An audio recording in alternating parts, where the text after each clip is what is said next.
Assalamualaikum warahmatullahi wabarakatuh. Perkenalkan, nama saya Sulasmin Tuloli dengan NIM 2110-5-2009. Saya mahasiswa semester 4, prodi saya Pendidikan Guru Madrasah Ibtidaiyah. Saya kuliah di IAIN Sultan Amai Gorontalo, Fakultas Ilmu Tarbiyah dan Keguruan. Baik, di sini saya akan membuat video tugas UTS dari mata kuliah Bimbingan dan Konseling SDMI yang diampu oleh dosen pengampu. Saya sebut nama beliau, yaitu Ibu Amalia Rizky Pautina SPD MPD. Jadi di sini ada alat dan bahan media yang akan saya buat. Kemudian masuk di bagian cara pembuatan. Nah, cara pembuatannya itu gunting bagian penutup dos tersebut. Bisa menggunakan gunting atau pisau. Tapi di sini saya menggunakan gunting. Kemudian di sini saya memangkas bagian sudut dari dos tersebut. Nah, di sini saya menggunakan mistar untuk mengukur dan mengiris menggunakan pisau. Kemudian saya mengguntingnya lagi. Nah, di sini kardusnya terlalu keras, jadi agak sedikit lama. Setelah itu, di sini terlihat belum rapi, dan kemudian di sini saya mengguntingnya kembali agar menjadi rapi. Setelah itu, di sini saya menggunakan kertas kado yang berwarna kuning. Lalu saya mengukurnya dengan menggunakan kardus yang sudah saya ukur menjadi persegi panjang. Dan kemudian di sini saya menggunting kertas kado dengan sangat hati-hati karena kertas kadonya terlalu tipis. Jadi saya mengguntingnya dengan pelan-pelan supaya kertas kadonya tidak akan rusak. Setelah itu, saya menggunting bagian sudut dari kertas kado dengan mengukur dari dos yang sudah saya gunting menjadi persegi panjang. Kemudian di sini saya menggunakan lem tip, itu ditempelkan di bagian sudut-sudut dari dos persegi panjang. Nah, terlihat kan? Setelah itu, saya akan mengupas lem tip agar kertas kado dapat menempel dengan baik dan benar di bagian dos tersebut. Kita bisa melihatnya di sini. Dan di sini saya menggunakan kertas kado yang berwarna kuning karena warna kuning merupakan warna kesukaan saya, jadi saya mengambil warna kuning untuk ditempelkan di media yang saya akan buat. Kita lihat bersama-sama ya. Dah jadi. Setelah persegi panjang sudah jadi, selanjutnya kita lanjut di bagian kotak dos yang besar. Nah, di sini kita akan melihat cara pembuatannya. Itu saya menempelkan double tip sebanyak 4 potongan di bagian sudut. Nah, di sini saya sedang mengukurnya supaya akan menjadi hasil yang lebih baik. Nah, di sini juga saya mengupaskan lem tip yang sudah saya tempelkan tadi. Kemudian setelah itu kita tempelkan deh, maka akan menjadi seperti ini. Nah, setelah itu yang di sebelahnya juga jangan lupa bikin seperti yang tadi. Nah, saya menempelkan juga di bagian sebelahnya itu menggunakan 4 potongan double tip. Dan kemudian setelah itu dikupas deh. Nah, habis itu ternyata saya lupa di bagian bawahnya itu belum saya tempelkan dengan double tip. Kemudian saya menempelkan kembali double tip di bagian bawah. Setelah itu dikupas kembali. Nah, setelah semuanya sudah terkupas, maka tinggal ditempelkan di bagian bawah dan di bagian sudut. Maka hasilnya akan menjadi seperti ini. Setelah itu, di bagian sudutnya saya mengukur dengan menggunakan mistar agar terbentuk dengan rapi. Dan di sini saya menempelkannya lagi dengan double tip. Dan jangan lupa diukur lagi ya supaya terbentuk rapi. Setelah ditempelkan dengan double tip, jangan lupa dikupas ya supaya dapat melem dengan kuat. Nah, di bagian bawah sini saya merasakan di bagian sini itu sangat sulit. Karena yang di bagian ujung sini harus dibentuk dengan hati-hati agar hasilnya itu lebih memuaskan. Nah, di sini saya agak terlalu lama karena di sini itu lebih banyak menggunakan lem double tip. Nah, setelah di sebelahnya sudah jadi, maka di sebelahnya juga dibentuk seperti yang tadi ya. Kita bisa melihat di sini bersama-sama. Nah, di sini juga saya menaruhnya dengan hati-hati dengan menggunakan double tip. Setelah itu ditempelkan. Lalu di sini saya menggunakan kertas kado yang berwarna ungu karena warna ungu merupakan warna kesukaan saya. Jadi saya memilih warna ungu tersebut untuk saya pakai di media yang akan saya buat nanti. Nah, setelah sudah tertempel, kita akan melihat hasilnya bersama-sama. Nah, di sini akan sedikit lagi sudah mau selesai. Tara, hasilnya sudah jadi ya. Nah, setelah keduanya sudah selesai, di sini kita kembali di bagian yang pertama, yaitu kardus yang sudah dibungkus dengan warna kuning dan dibentuk menjadi persegi panjang.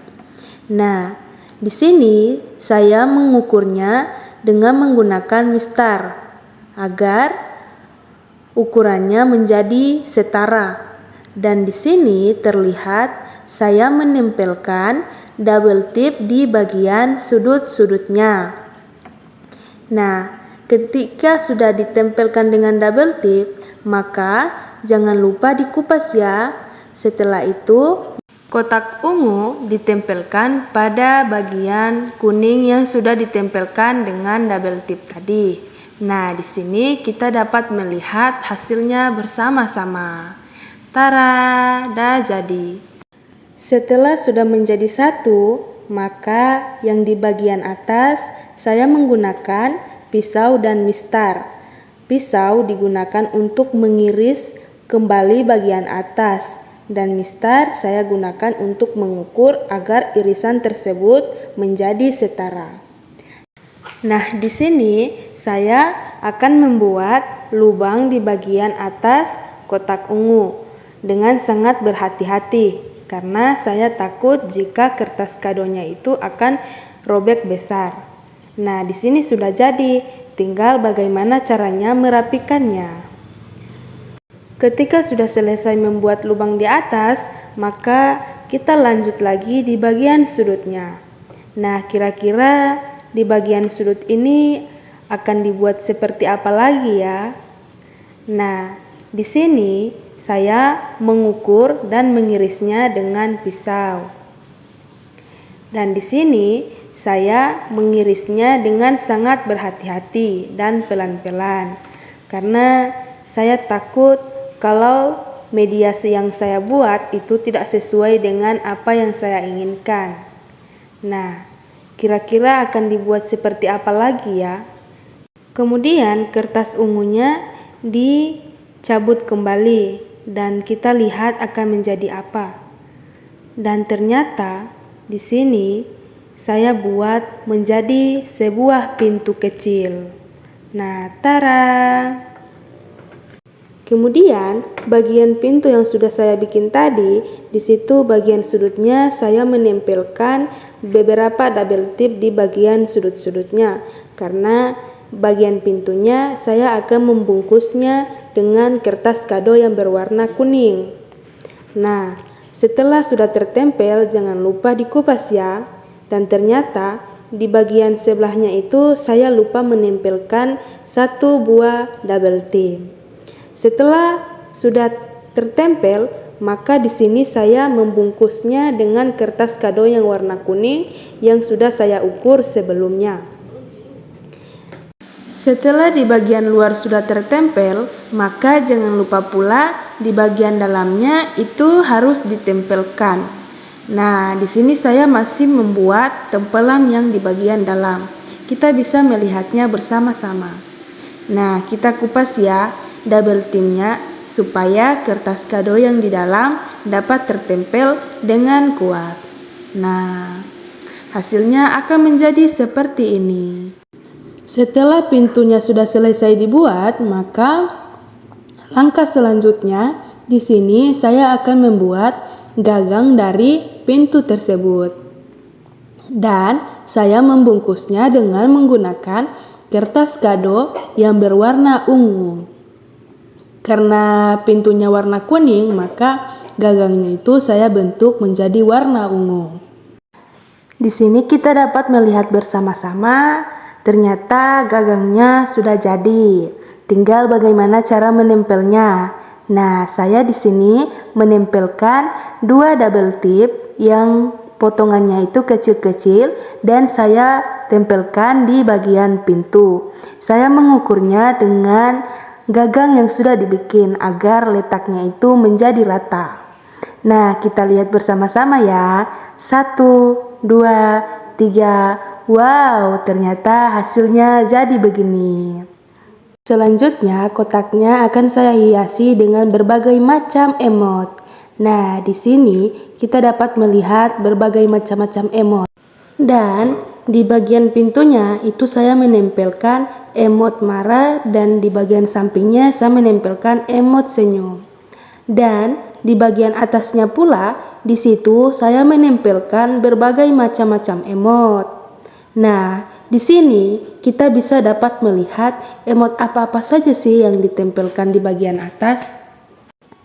Ketika semuanya sudah tertempel, maka kita dapat melihat hasilnya yang sudah ditempelkan dengan emot itu akan menjadi seperti bagaimana sih? Kita lihat ya. Wow, ternyata hasilnya akan menjadi seperti ini. Cantik sekali dan di dalamnya itu terdapat ruangan yang sangat luas. Setelah sudah tertempel dengan emot, maka saya akan memberikan nama dari media saya ini. Kira-kira nama apa ya yang cocok untuk media saya ini? Dan ternyata di sini saya memberikan huruf awalan dari P, I, dan N, kemudian T, dan yang terakhir itu adalah U, dan ternyata adalah pintu. Pintu apa ya? Ternyata saya memberikan lagi huruf yang pertama yaitu M. A, S,